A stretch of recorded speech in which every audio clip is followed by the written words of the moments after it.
चैत्र शुद्ध नवमी पुनर्वसू नक्षत्र चंद्र व गुरु लग्नी असताना 5 ग्रह उच्चीचे असताना दिव्य लक्षणे युक्त अशा एका बालकाला कौशल्याने जन्म दिला. प्रभू रामचंद्र भगवान की जय.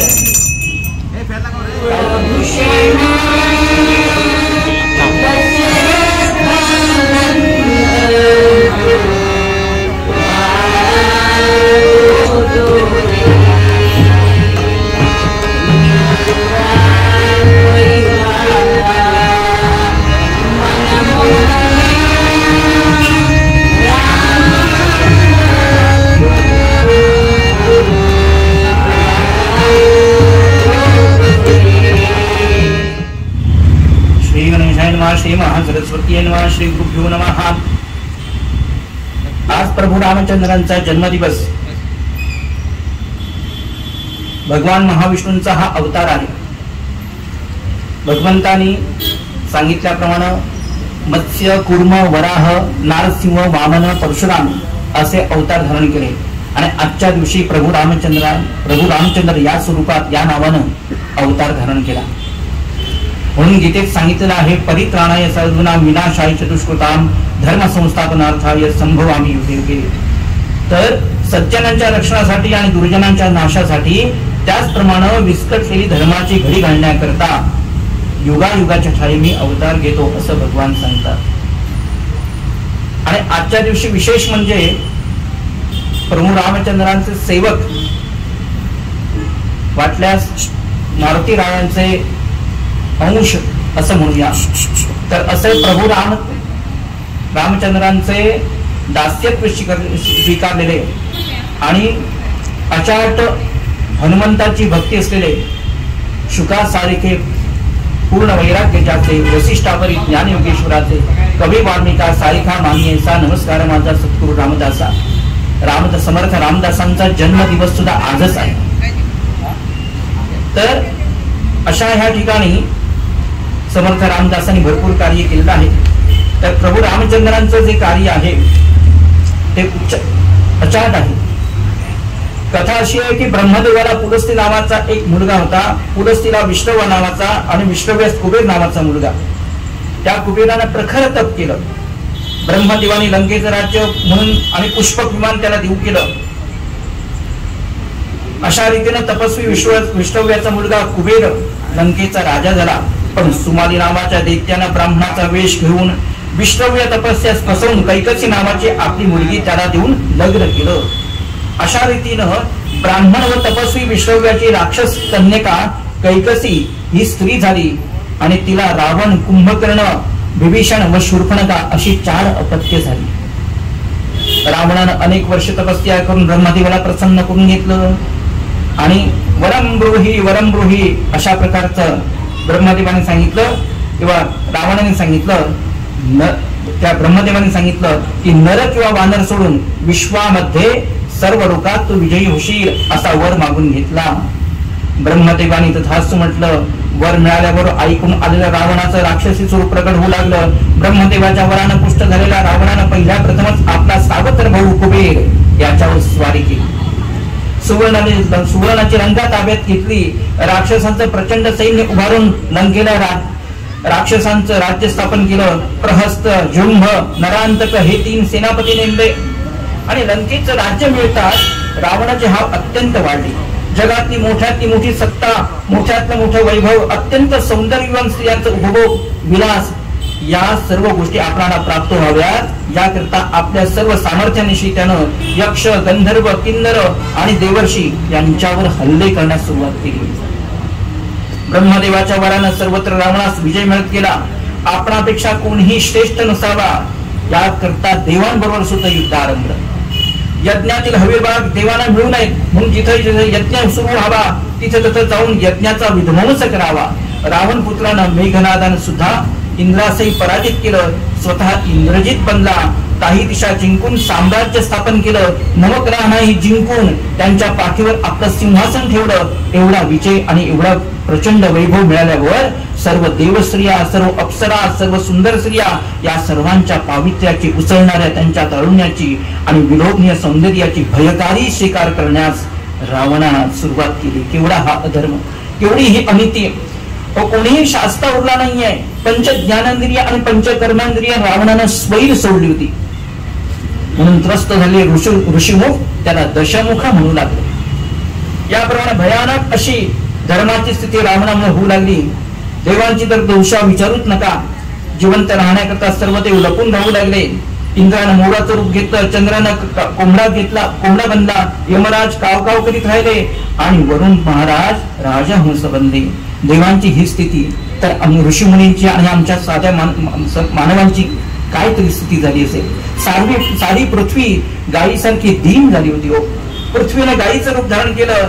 याचा अर्थ सारी पृथ्वीतील जनता गायीसारखी दीन झाली, ब्रह्मदेवाकडे प्राप्त झाली आणि म्हणाले, ब्रह्मदेवा आपल्या वरानच हा रावण एवढा माजलाय आणि यामुळेच आमची व धर्माची अशी ग्लानी झाली आहे, स्थिती झाली आहे. म्हणून सत्ता हाती देतानाच योग्य की अयोग्य याचा विचार करायला पाहिजे. माझ्या वरामुळेच हा सर्व अनर्थ झाला हे ब्रह्मदेवाने कळून चुकलं. त्यांनी ते मान्यही केलं. तेव्हा लोक हो, मी रावणाला तू सर्वत्र विजय होशील, अजिंक्य होशील असा वर दिला. तो मात्र पण कुबेराला वर दिला होता ह्याच्यापूर्वी सुद्धा. सोन्याची लंका दिली पण तो मात्र अजिबात मानला नाही. कुबेराची आई ब्राह्मण व याची आई राक्षसीन एवढाच काय तो फरक होता. तेव्हा म्हणून म्हटलेलं आहे, सुशीलो मातृपुण्येन. हेच खरं आहे. ज्याच्या उदरी जन्म घेत होती माता संस्कारित असावी लागते. आता एकच आशा अशी आहे आणि ती नशिबानच नर आणि वानर यांच्या अपवादानच रावणाला अजिंक्य पद दिला आहे. त्यातून भगवान महाविष्णूच काहीतरी तोड काढतील तर आपण त्यांच्याकडे जाऊया. म्हणून सर्व लोक त्यांच्याकडे गेले. ब्रह्मदेव स्वतः अग्रभागी, पाठोपाठ दुर्वास, गर्ग, विश्वामित्रांसारखे अधिकारी ऋषी आणि मोठमोठ्याने घोषणा करतायत, धर्म की जय हो, अधर्म का नाश हो, प्राणियों में सद्भावना हो. अशा प्रकारानं हे आरोळी ऐकली आणि भगवान महाविष्णूने हात मारली की धाव धाव गरुडध्वजा आम्हा अनाथांच्या काजा, बहु झालो कासावीस म्हणून पाहे तुझी वास, न लावा उशीर नेणो काही केला धीर, तुका म्हणे चाली नको चालू धाव आल घाली. अशा प्रकारची ही करुणा नावाच्या करणे जाताच शेषशाही भगवान सामोरे आले आणि विचारतात, असे आपण भयभीत का? असं भयभीत होण्याचं कारण काय? तेव्हा भगवान महाविष्णूने आपण असं भयभीत का असं विचारताच सर्व जनतेने सांगितलं, ना कुठे कोरला न्याय खरा. रावणापासून साध्या पृथ्वीला कसा त्रास होता याचं वर्णन पूर्णपणे सांगितलं. भगवान म्हणाले, घाबरू नका. नर आणि वानर सोडून रावण अजिंक्य आहे. यास्तव सर्व देव वानर होतील आणि मी स्वतः नर होईन. सूर्यवंशात मनुष्य अवतार घेईन. सूर्यवंशी अयोध्येचा असणारा राजा दशरथ, त्याची कौसल्या भार्या हेच पूर्वजन्मीचे कश्यप ऋषी आणि अदिती पत्नी होते. त्यांच्या तपाला प्रसन्न होऊन त्यांच्या उदरी मी जन्म घेईन असा प्रकारचा वर दिला. त्यांना दिलेल्या वराप्रमाणे मी त्यांच्या उदरी राम या नावाने अवतार घेईन. इतकंच नव्हे तर शेष, शंकर, चक्र हे माझे लक्ष्मण, भरत, शत्रुघ्न असे बंधू होतील. लक्ष्मी ही जानकी नावाने आमची भार्या होईल. रावण, कुंभकर्ण आदी सर्व राक्षसांचा नाश करून पृथ्वी तलावर सुराज्याची स्वधर्माची स्थापना करीन. आपण मात्र काळजी करू नये. याप्रमाणे भगवान महाविष्णूने अभय देतात सर्व आपापल्या स्थानी निघून गेले. ब्रह्मदेवाने सर्व देवांना वानर होण्यास जन्म घेण्यास सांगितला. त्याप्रमाणे सर्व वानर झाले. महाविष्णू आता कधी राम अवतार घेतील त्याची सर्वजण वाट पाहत होते. पण कोणत्याही गोष्टीला योग्य अशी वेळ यावी लागते आणि त्याकरता वाट पाहावी लागते. आणि म्हणून योगभ्रष्ट कश्यप महामुनीच अयोध्येचे राजे दशरथ झाले. अयोध्येचे राजे दशरथ धीर, गंभीर, शूर, वीर, प्रतापी, सर्व गुण संपन्न, नीती न्याय निपुण राजा कसा असावा हे त्यांच्याकडून शिकावं अशा प्रकारचे ते राजे. स्वतःच्या सौख्याच्या दृष्टीनं मात्र एक कमतरता होती, सुखाची कमतरता होती. म्हणून तुकाराम महाराजांनी सुद्धा म्हटलंय, सुख पाहता जवा पाडे दुःख पर्वता एवढे. समर्थ रामदासांनी सुद्धा म्हटलंय, जगी सर्व सुखी असा कोण आहे. तर अशा प्रकारे राजा दशरथांना पुत्र संतान नव्हतं, ती मात्र एक कमतरता होती. तेव्हा ते मिळवायचं अशा प्रकारे राजाने संकल्प केला. राजांचं वय जसं मोठं उलागलं तसं राजांना काही सुचेना, कुठेही मन रमेना. केवळ मन रमवण्याकरता राजे सुमंत प्रधान बरोबर घेऊन शिकारीच्या दिशेने जंगलात गेले. अयोध्येजवळच्या असणाऱ्या अरण्यात तंबू ठिकून राहिले. हाकाटाने सर्व रान उठवावं आणि दशरथ महाराजाने आपल्या धनुष्याचा टणत्कार करावा आणि भीतीने गाळण उडालेल्या हजारो प्राणांच्या कळपच्या कळप सैरावेला दाही दिशा पळावेत. महाराजांनी कोणावरही पान टाकू नये, नुसतं मौज पहावी. पण एके दिवशी मात्र अशाच हाकाटांच्या आरोळीने त्रस्त झालेली एक सिंहीण पाहता पाहता महाराजांच्या समोर आली. आता मात्र चटकन धनुष्याला राजाने बाण जोडला. धनुष्याची दोरी कानापर्यंत ओढली. क्षणार्धात बाण सिंहिणीचं प्राण घेणार. पण याही वेळेला राजाने बाण सोडला नाही. सिंहीण सावकाश आपल्या 4 बछड्यांचा रस्ता ओलांडून गर्द झाडीत निघून गेली. सुमंत प्रधान दशरथ महाराज म्हणतात की महाराजांनी सिंहिणीला जीविदान का दिलं? महाराज म्हणतात आम्ही सिंहिणीला फारच मानत होतो, पण तिच्या पाठोपाठ ते तिथे 4 बछडे पाहिले आणि आमच्या धनुष्याचा हात सैल झाला. तेव्हा सुमंत म्हणतात पण क्षत्रियाला हे शोभत नाही. शिकार न करता परत जाणं हे क्षत्रियाला उचित नाही. तर मग राजा दशरथाने ते मनात जाणलं आणि सांगितलं सुमंत प्रधानांना, तर मग आजच्याच रात्री पलीकडच्या सरोवरापाशी असलेल्या झाडावर आम्ही बसून राहतो. ती सिंहीण पाणी पिण्याकरता येईलच. नुसत्या आवाजावर आम्ही बाण मारू. सिंहिणीच्या शिकारीकरता राजे दशरथ रात्रीच्या गडद अंधारात सरोवराच्या काठी आलेल्या झाडावर चढून बसले आहेत. पण काय योगायोग पहा. मा बाप को कावडिले कर श्रावण काशी जाता, राजा दशरथ वन में आया जिसके मन में चिंता. अशा प्रकारे श्रावण नावाचा वैश्य जातीतील ब्राह्मण होता. त्याचे आई वडील दोन्ही डोळ्यांनी अंध होते. श्रावण हा मातृपितृभक्त होता. म्हातारपणी यात्रेची इच्छा केल्यामुळं आपल्या अंध आई वडिलांना यात्रा घडावी याकरता त्यांनी कावड रचली. एका डोलीत आई व दुसऱ्या डोलीत वडील या दोघांना बसवून कावड खांद्यावर घेऊन श्रावण यात्रा करण्यासाठी निघाला. शक्यतो प्रखर उन्हाचा त्रास होऊ नये म्हणून प्रवास सकाळ संध्याकाळ व चांदण्या रात्रीचा करावा. ज्या रात्री राजे दशरथ सिंहिणीच्या शिकाराकरता झाडावर चढून वाट पाहत होते, त्याच रात्री त्याच अरण्यात श्रावण प्रवेशला. काय दुर्दैव पहा. खांद्यावर कावड घेऊन प्रवास करीत असता आई बाप दोघेही तहानेने व्याकुळ होऊन श्रावणास म्हणतात की बाळा, तुला फार त्रास होतोय आमच्याकडून. एवढ्या रात्री पाणी पिण्याकरता मागणं आणि ते सुद्धा अरण्यात, हे कसं शक्य आहे? पण इलाजच नाहीये. आमची जीभ पाण्या वाचून आत ओढ घेऊ लागली आहे. तेव्हा एवढं ऐकताच त्या मातृपितृभक्तानं लगेच कावड रचली. एका झाडाखाली ठेवली. हातात एक तुंबा घेतला. मोठ्या प्रेमानं आई वडिलांना म्हणतो, मी आपणाकरता पाणी घेऊन येतो. आपण इथेच असावं असं म्हणून पाणी शोधण्याकरता श्रावण निघाला. काय दैव तरी पहा.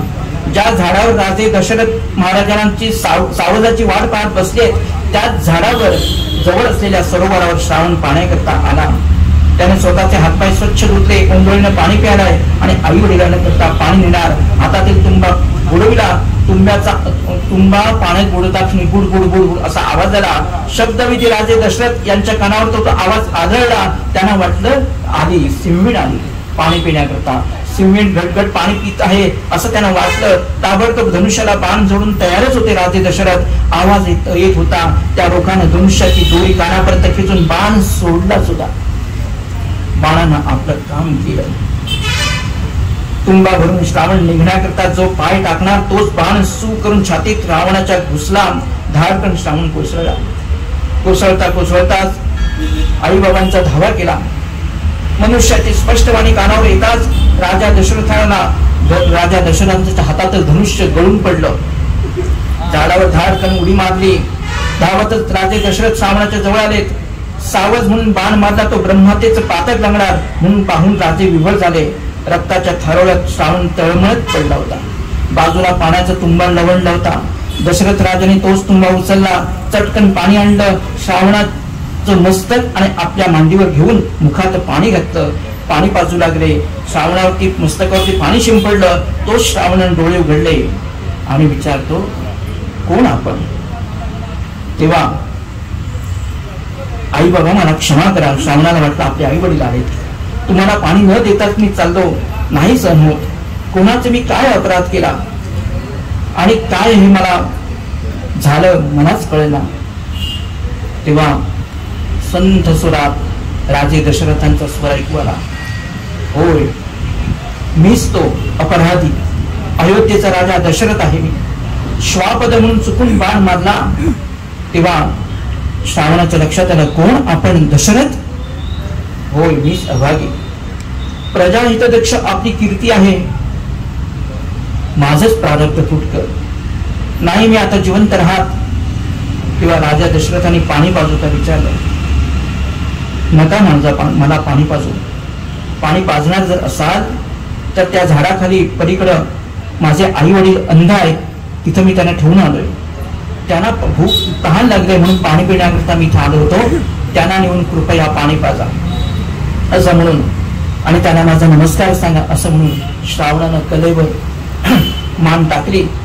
राजा दशरथाने डोळे पुसले, श्रावणाचं कलेवर बाजूला ठेवलं. श्रावणाला भरल्या डोळ्याने नमस्कार केला. तुंबा पाण्याला भरून घेतला. जड पावलाने श्रावणाच्या वृद्ध व अंध माता पित्यांच्या जवळ आले. पावलांचा आवाज ऐकून माता पित्यांना म्हटलं की आपला आला हा श्रावण. एकमेकांशी संवाद करतायत. पण कसं राजा दशरथानं इतकं झालं की काय सांगावं कळेना सुचेना. शेवटी राजे काही न बोलता हातात पाण्याचा तुंबा लावू लागले. त्यावेळी ते दोघे म्हणतात, श्रावणा रागवला असता आमच्यावर.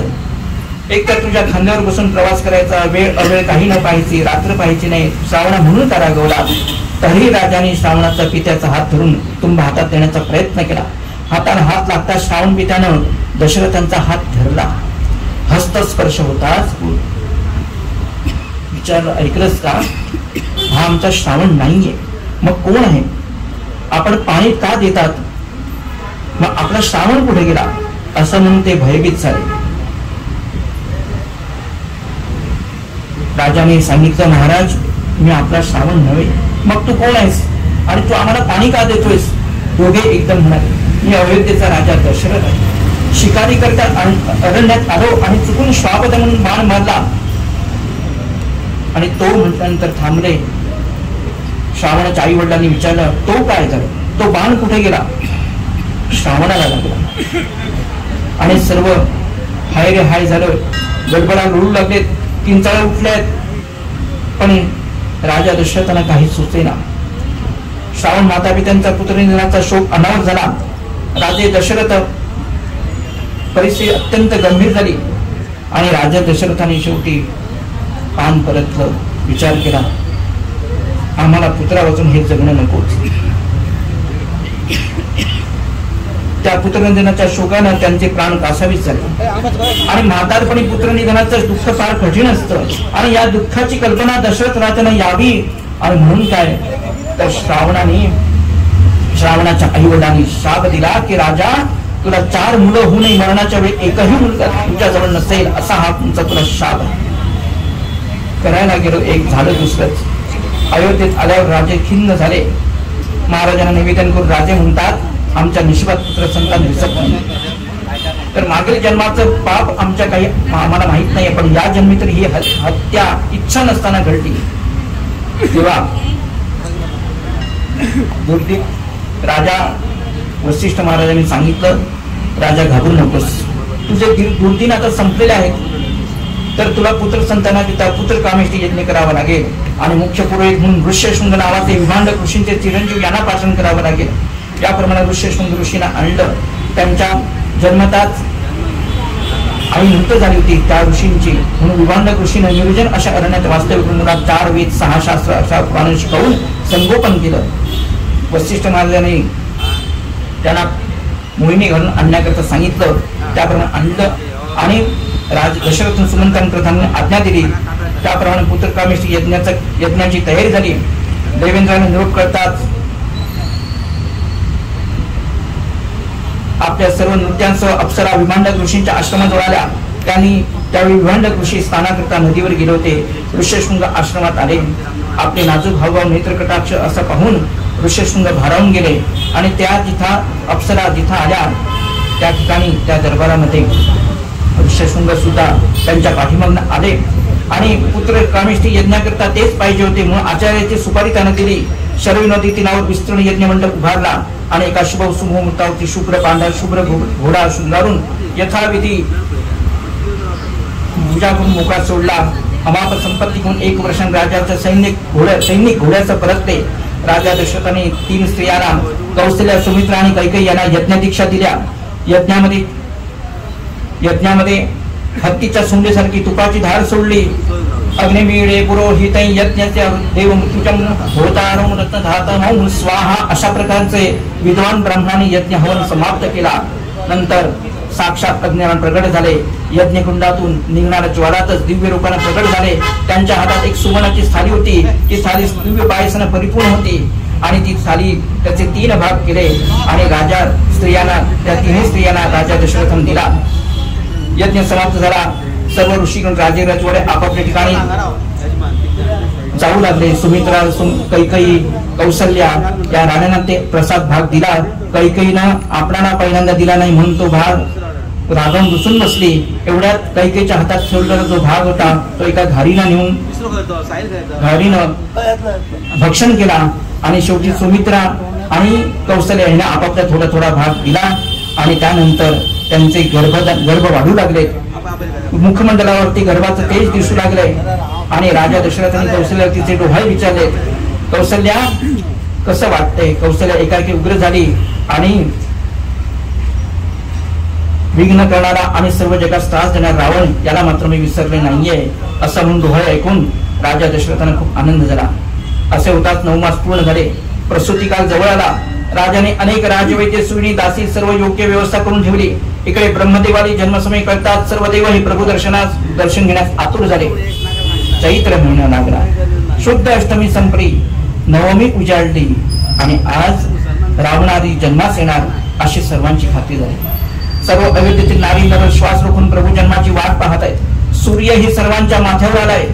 सर्व देव ही सुवर्ण पुष्पांची उधळणी करण्याकरता दाटी केले. चैत्र शुद्ध नवमी पुनर्वसू नक्षत्र, चंद्र व गुरु लग्नी असताना 5 ग्रह उच्चीचे असताना दिव्य लक्षणे युक्त अशा एका बालकाला कौशल्याने जन्म दिला. प्रभू रामचंद्र भगवान की जय.